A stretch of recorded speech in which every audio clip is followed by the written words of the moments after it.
Have you ever wondered what it takes to actually lose weight? What controls fat loss? And also, what about GLP-1s? Why is everybody around us that's on these, why are they losing so much? And are there any consequences? We talk about that today, Triple F with the fitness.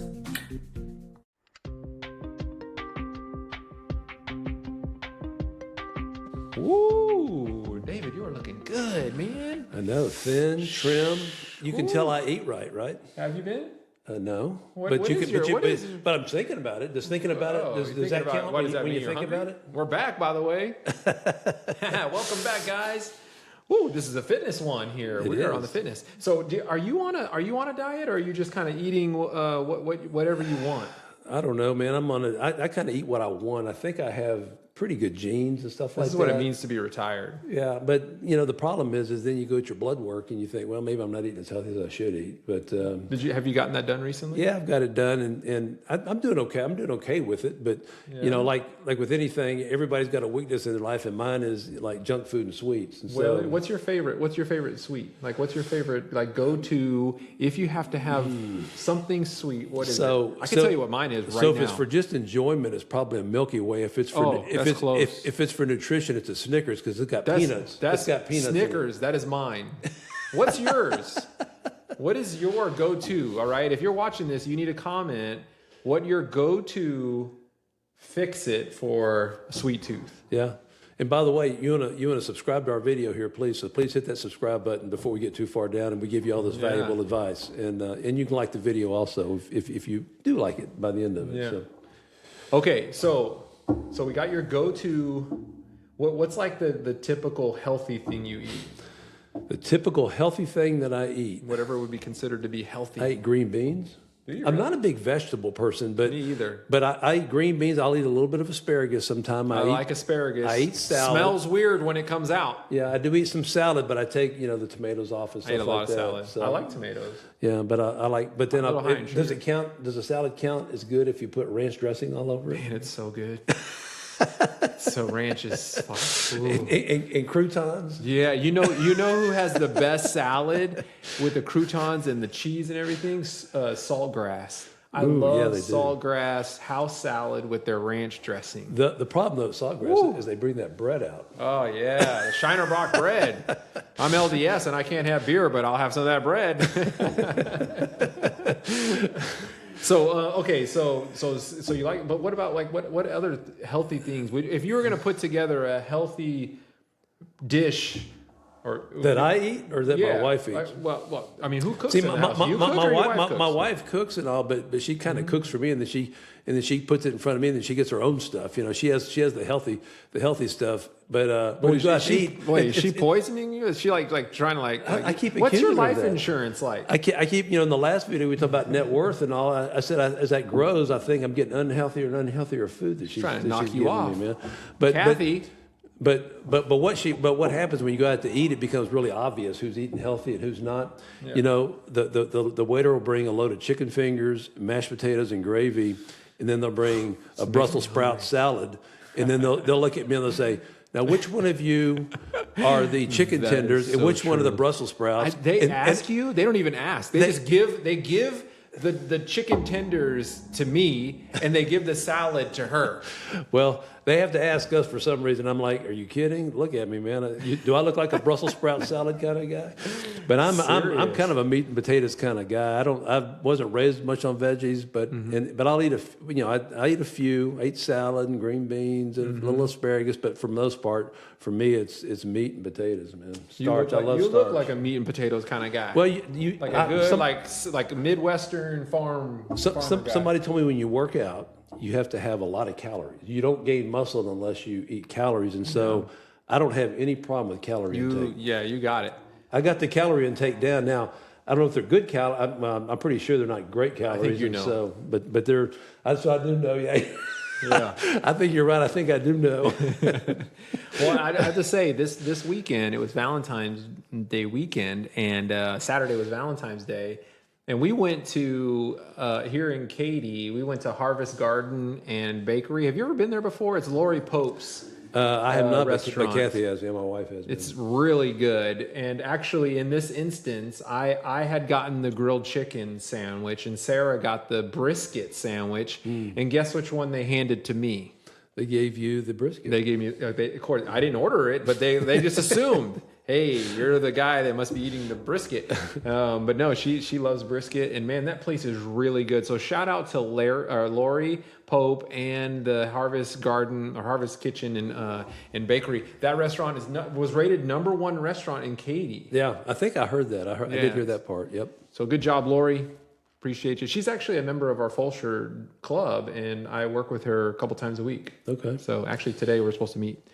All right. So I wanted to share with you, David, and with our folks out here a little bit of information about nutrition. Okay. I'll try to keep it brief because it can get kind of complicated, although I think many have tried to keep it simple.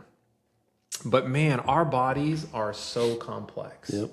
You know, you often would hear, probably the #1 thing that you would hear when it comes to dieting or losing weight would be reduce calories low enough to be able to, be lower than whatever calories a deficit, you're expending. like a deficit, yeah. Exactly, yeah. Right? And so if we're talking about finances, we're talking about budgets and so forth, we want that expense to be higher than, and that would be backwards, wouldn't it? Yeah, it would be backwards. It would be backwards. See, in calories you want a deficit, yes. and finances you want a surplus. Yes, exactly.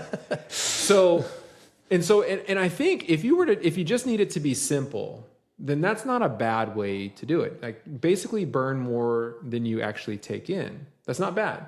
But it's not actually what causes fat loss or what causes you to lose weight. What actually is causing the weight loss is a hormone change. Isn't that amazing? It's a hormone change. So everything that controls your body, let's say outside of your brain, because obviously your brain will control this particular component, but everything that is controlling what's happening in your body is being controlled by hormones, right? That endocrine system, that system that is there sending around lots and lots of different hormones to sort of be triggers for our body to start producing something or start taking it away or whatever it may be. It's all hormones. Now, is there a chicken finger hormone? I think chicken fingers can elicit some hormones. And nowadays, chicken fingers come with hormones. That's my favorite food. Man, I tell you. So okay, let me kind of explain and break it down just a little bit as to what is going on in the body. So what happens is that there is a particular hormone that controls whether or not we store fat or that we allow it to release. Any guesses what that is? If you've ever dealt with diabetes, you know exactly what it is. Blood sugar? It is insulin. Insulin, I couldn't think of the hormone name, but yeah, I heard of the... Impacts blood, your blood sugar levels. Insulin is the hormone that is going to be sort of the gatekeeper or the traffic cop for triggering fat storage or being able to release it. Okay. And so the question is, well, then why would I then worry about, calories in versus calories out? Well, because the reason why that may actually work if you reduce your amount of calories less than what you're actually expending is that by simply reducing your calories, you will naturally kind of hold this hormone at bay, which would allow for release of that energy that's actually in our cells. Now, so an interesting way to think about it, if we were to be here and we were to take our shirts off, we would have fat sitting around our waist, both you and me, right? Mm-hmm. We're talking hundreds of thousands of calories worth of energy that's just sitting around our waist. Yeah, that's the subcutaneous fat, right? Exactly. Well, we also have visceral fat. Visceral fat is a less healthy version because it can lead to some bad stuff. But the subcutaneous fat, which is what you're talking about, that is hundreds and hundreds of thousands of calories. Okay. And the trick is that we are looking to try to tap into all of that calorie storage that's there, as opposed to the 500 to 1,000 calories that comes in the meal we're eating. All right. But the only way you can get access to those hundreds of thousands of calories that's sitting around your waist is to keep the insulin levels down. All right. Now, another common thing that you hear in the fitness world when we talk about dieting is you need to cut out your carbohydrates. Mm-hmm. The good stuff. That's the good stuff. That's the good stuff. That's also tasty. I mean, it's the tasteful stuff. Yes. Now, fun fact for you. In 1977, the U.S. government published that carbohydrates were actually what you needed to eat more of, and you need to reduce your fat intake, right? So they actually elevated carbohydrates to a higher standing than fats and proteins in the late 70s, just because they didn't fully understand what the impact would be. And so we started to follow that. And we started thinking that, hey, fat is bad and carbs are good, so let's keep eating more of that. But in actuality, carbohydrates, so you've got three main macronutrients. You have proteins, you have fats, and you have carbohydrates. Carbohydrates, no matter what form it's coming in, whether it's coming from fruit, or it's coming from M&Ms, or it's coming from oatmeal or potatoes or whatever it may be, it is energy, right? It is energy. And we are going to do something with that energy one way or another. We either are going to push it into our muscle bellies, into our liver and other organs, or we are going to store that in our fat cells. The trick is that if you are going to eat something, you need to be mindful of, is what I'm eating, especially if it's carbohydrates, am I triggering insulin? And carbohydrates or sugars, these things, this is what will trigger insulin. Oh yeah, it automatically an insulin spike, right? Once insulin spikes, your body then says, hey, insulin's up. That means we need to go into fat storage mode. Okay. So what happens is that you take in that 1,000 calories, and because it's wrapped in bread, or it has a bunch of other like French fries or chicken tenders with all the bread and everything on the outside, that elicits, because those are carbohydrates, that elicits the insulin spike. And basically your body is saying, okay, we have an insulin spike. We now need to take all these ingredients, these components that we have, and we need to start storing them in our fat cells. So what happens is that you start to store this fat, and then interesting thing that happens is that just 2 hours later, you feel hungry again. Yeah. Right? Mm-hmm. Well, the reason why is because you took all that energy and you stored it in your fat cells, as opposed to letting it run within your body and letting your organs and your muscles absorb it. The insulin spike redirected it to your fat storage. And so now you're hungry again, right? And so you end up having this yo-yo effect where you eat, insulin goes up, everything gets stored into your fat cells, but because you don't have any energy out in the rest of your body, you start getting hungry again. So what do? You eat again. And then the insulin levels spike, and then you keep going through this cycle throughout the day. And before you know it, you now have stored effectively 2,000 to 3,000, 5,000 calories in one day. And maybe you've only expended 2,000, 2,500 calories just in your normal life, and sometimes even less than that. And so you have this surplus, and this is why people keep gaining weight, right? So the trick is that we want to be mindful of what we eat, reduce the carbohydrate or the sugar intake to then reduce the impact of insulin on our body. So then what happens is, so imagine if I eat just a steak, as an example, has protein and fat in it, very, very little, if any, carbohydrates. If I eat 1,000 calories worth of a steak, I'm not going to have that same feeling of I'm hungry within an hour or two. I'm pretty full. I feel full. But so it's the protein that's making you feel fuller? It's in the lack of carbohydrates. The lack of carbohydrates, the fact that your insulin levels, the fact that your body has not said, we need to take that energy that you just took in the form of the steak, and we need to now push that into our fat cells. Because remember, it breaks it down in the stomach, then goes into the small intestine, and then starts to be absorbed into the bloodstream.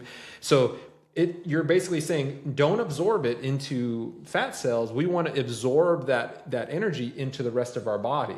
And that keeps us fuller for a longer period of time. That's why you often will feel after you go to get a steak dinner, you're like, man, I'm really full. I don't feel hungry at all. It basically can sustain you for hours. And that's because you have told the body to use it within your body as opposed to store it in fat. Okay. which is really, really important for everyone to remember. So this is why it is true, yes, if you are in a calorie deficit, you are likely to lose weight. But that is not because you are, let's say you are just in a deficit, because you could eat a lot of sugar in that calorie deficit and you just keep packing all that away into your fat storage. And all you do is you just keep getting hungry and hungry and hungry. You just keep packing it in, right? Yep. And so you don't end up losing any weight.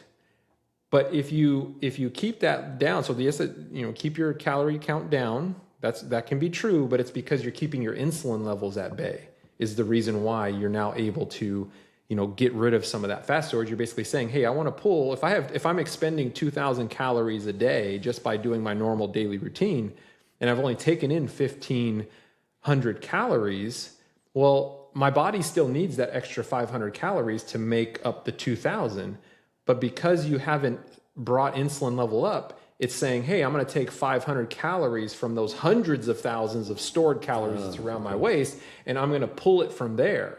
It's not that your body is not still burning 2,000 calories. It is still burning 2,000 calories. It's just where is it getting the calories from? Yeah. Mm-hmm. And so if you're in a calorie deficit, it's got to get it from somewhere. So where does it get it from? It gets it from our storage. And that's what we want. Now, at the same time, when you look at the sort of the general rule that if you take out your carbohydrates, you'll lose weight. So we have calorie deficit, you'll lose weight. Okay, we talked about that. Then you have the other rule of if I'm low in my carbohydrates, then I'll lose weight. Well, again, both of them have the same impact. You are keeping your insulin levels at bay as long as you're not having high levels of carbohydrates or things that will spike your sugar. So that is what I wanted to share with you today. But I wanted to also touch on the GLP-1 stuff, right? So the drugs that are provided or that you can get, that are typically used for type 2 diabetes, right. that are injectables. I think there's one oral now. Yeah, I think it just came out. I mean, this is all the craze now in the news and all that. So. Mm-hmm. Yeah, you've got Ozempic, yep. Mounjaro. And I just kind of wanted to now I'm not an expert in this area, but I know enough about it to maybe share a little bit to those people out there who might be wondering, well, what is it about these GLP-1s, these semaglutides that are super, super popular and that people are losing a tremendous amount of weight with? Yeah. And you might know some about this as well. So what this is that in our small intestine, there is a hormone that is released that when we eat, that tells us we're full and actually assists with emptying our small intestines, right? It'll cause the intestines to actually flow through. Well, when you eat, this hormone would be released and it would tell you you're full, and it would also help to remove the material from your intestines. Well, what we do when we take one of these injectables is that we are eliciting that same kind of response, telling us, hey, you're full, thus curbing your appetite. And also it is restricting the passage of, I think they call it the gastral passage or emptying. Anyway, it restricts that from happening. So the food actually stays in your digestive system longer than it normally would. Okay. Now, so what it does, so you don't feel hungry, and the food is staying within your system longer. So what are the side effects of this? So if you know anybody that's been on Ozempic or Mounjaro or any of these or compounds like this, they will often tell you that they feel nausea. Like it's a natural thing. And the reason why is because the food is actually staying in the system longer. Yeah. A lot of the side effects are gastrointestinal type effects that you hear about. Yeah. Yep. And that's because that is where this is being released. That is what we're triggering. We're actually introducing an external form of this hormone that's actually being released in the small intestine. And the fact that you are that you have nausea, is also not very fun for you to eat when you feel this way, but also it's curbing your appetite. So basically what it's doing is it's saying, hey, I'm not hungry. I just don't want to eat. And the fact that my food is staying in there longer, I just don't feel like I need to eat anything. Well, okay. And so you just don't eat as much as you did before. So you're in a caloric deficit, right?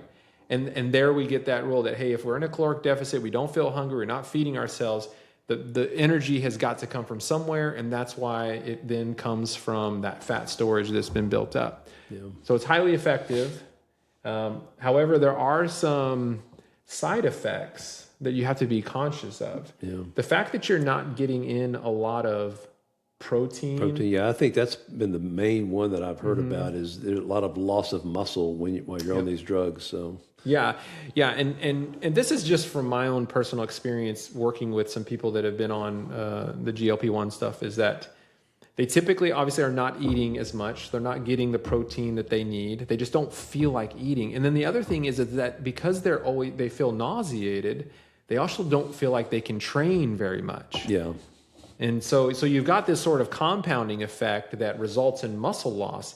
Now, the thing that I think, and I think we need to do more research on this to get some more data to back this up, is that I think that when this occurs, when you start to remove the muscle mass, you start to remove the engine that burns calories for you by not eating enough, and also because you're not hungry and you're not able to exercise to keep the muscle mass, that you run the risk that once you get off a GLP-1, you don't have the muscle there to be able to, you just kind of look emaciated, right? Yeah. And then you spend the rest of your time trying to build up that muscle mass. In order for you to build up that muscle mass, you need to start increasing your calories.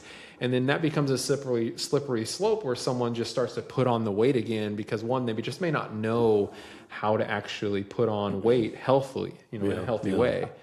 And so I think that's something that I think anybody on GLP-1 should be very, very conscious about. Yeah. And there you may need a coach to help you get through it. Get through that. Yeah, the one practice I've taken up recently, actually my wife and I, is you talk about how the muscles can help absorb the sugars and the things that you eat. So we've gotten this habit now over the last couple of months that when we eat in the evening, then we go out for a 15-minute walk. And just the contraction of those calf muscles, those leg muscles, and I tell you, you can feel really full, like you talked about with that steak dinner a while ago. But if you'll go out and walk for 15 to 20 minutes after, within an hour or so after you've eaten that, it just completely relieves a lot of that full feeling. Yeah. And so I think that's really helping the body absorb. I guess whatever sugar that meal put off or whatever into the muscles, as opposed to store. If you go sit in a recliner after you're through eating, it just goes back. It goes back into those fat muscles, those fat cells. And so I would encourage people, as kind of a health tip, that's helped us a lot, and going along with what Tyler was talking about, is after you eat, whether it's lunch or dinner, go out for a 15, it's really easy, 15, 20-minute walk. It's a mile or less. Yep. And man, it's made all the difference in the world for us as far as just the way you feel in the evening, as long as you don't come home then and, get the big bowl of ice cream, right? That's right. But no, that's good to know. That's some good information. Yeah. So just to recap real quick before we let you go, really it's controlling insulin. That hormone is what is the main gatekeeper for whether or not you're able to tap into those fat storage. And believe me, a lot of us have hundreds of thousands of calories, and it's there to be used when we are in a deficit and we don't have enough to sustain ourselves. But because of the environment that we are in, I saw a study that 70% of the U.S. population is now considered obese. And so, and there's lots of factors as to why that's happened. There's some genetic factors that are, important, and we'll get into that in future episodes. But there are others, like just our environment, just what we're inundated with as far as advertising and such. It's so easy to get food that is very calorically dense and is high in sugar. And therefore, you are just naturally drawn towards these kinds of foods. And the result is that we have a society that is growing in all the wrong ways. Yeah. And that is definitely a problem. I will say this, on the flip side, it definitely keeps me in business. I have a Pizza Hut and a Shipley's Donuts on both sides of our club out in Fulshear.